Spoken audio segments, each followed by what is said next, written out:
at her extraordinary life.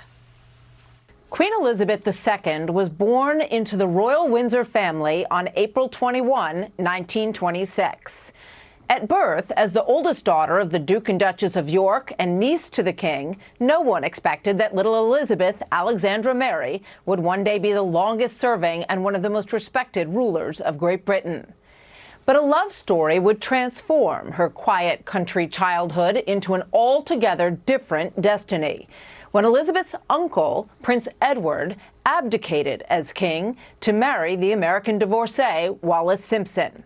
Elizabeth's father reluctantly took the throne, becoming King George VI in 1936, making his oldest and then 10-year-old daughter, Elizabeth, his heir to the throne.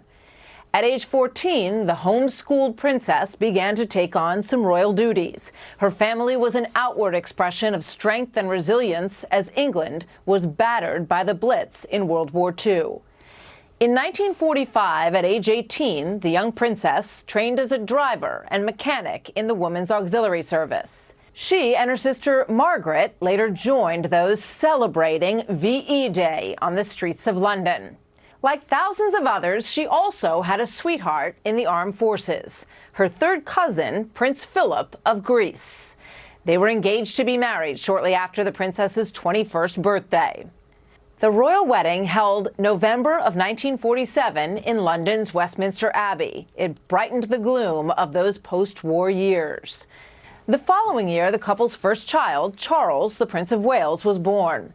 He was then followed by Princess Anne in 1950, Andrew in 1959, and Edward in 1963. But in 1952, while in Kenya with Prince Philip, Elizabeth learned the tragic news that her beloved father, the king, had died. In an instant, the 25-year-old became the Queen of England. At my coronation, I shall dedicate myself anew to your service. Elizabeth was to rule in a new era. Her coronation in all its splendor was the first to be broadcast on television, as millions around the globe watched the transformation as it happened. In 1957, Queen Elizabeth met President Eisenhower. She would go on to meet every U.S. president during her reign, except Lyndon Johnson. She often spoke of the strong and vital bond between America and the U.K. But with the 1990s came turbulent times for the royal family as the marriages of 3 of the Queen's children fell apart, all under the scrutiny of relentless TV coverage and tabloid headlines. Then, in 1997, Diana, Princess of Wales and mother to the Princes William and Harry, was killed in a car crash in France as she was hounded by the paparazzi. At the time, the Queen was criticized for her reserved response and persuaded to make an unprecedented live broadcast. So what I say to you now, as your Queen and as a grandmother, I say from my heart. First, I want to pay tribute to Diana myself. She was an exceptional and gifted human being. Over time, the monarchy's reputation rebounded. In April of 2011, the Queen attended Prince William's wedding to Kate Middleton, as some 2 billion people around the world watched the ceremony. She also made a historic visit to the Republic of Ireland, the first British monarch to do so in almost a century, a step toward healing a long and painful divide. The following year, the country turned out in force to celebrate Queen Elizabeth's 60-year reign, a Diamond Jubilee celebration spanning 4 days. Thousands lined the banks of the Thames as a flotilla of 1,000 boats, led by the Queen, made its way down the river.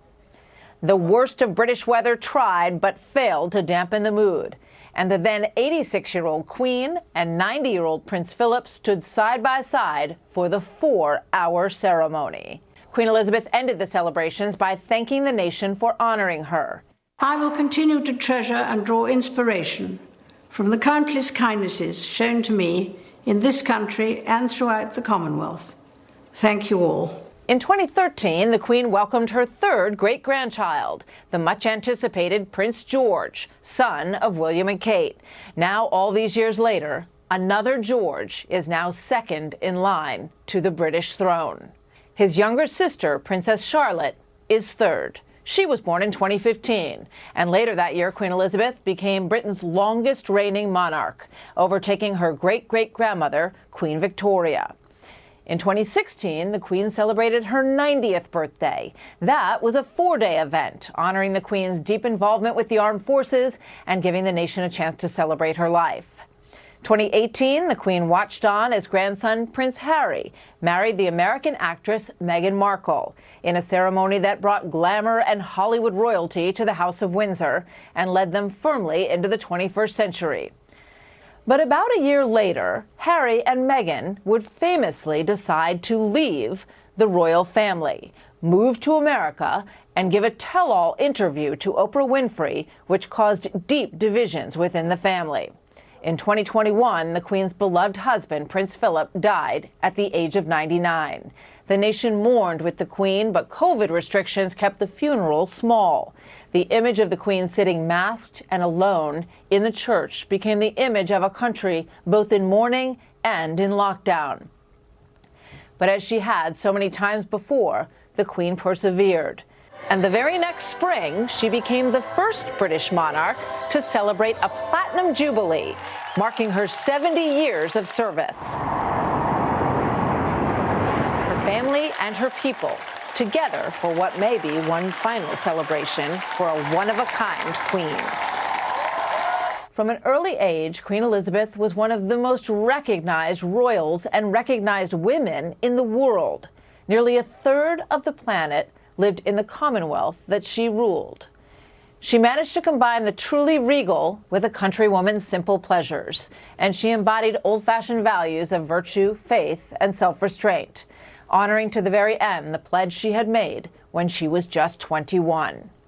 I declare before you all that my whole life, whether it be long or short, shall be devoted to your service and to the service of our great imperial family to which we all belong. And indeed, it was devoted to the service of her country. Our continuing coverage of the death of Queen Elizabeth II throughout this evening, tomorrow, and all of the coming days.